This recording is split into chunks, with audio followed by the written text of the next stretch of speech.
Ayan, linggo ngayon.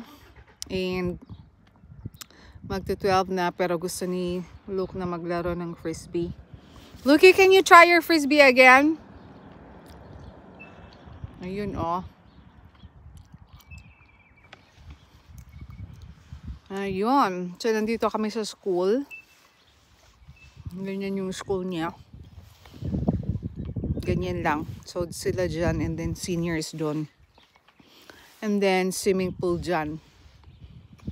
So, hindi ko alam pa si Liam, naka-freeze lang dyan. Hopefully, hindi siya nagpupupo. Ayan, oh. Walang katao-tao. Makapagod na to. Bumalik sa akin.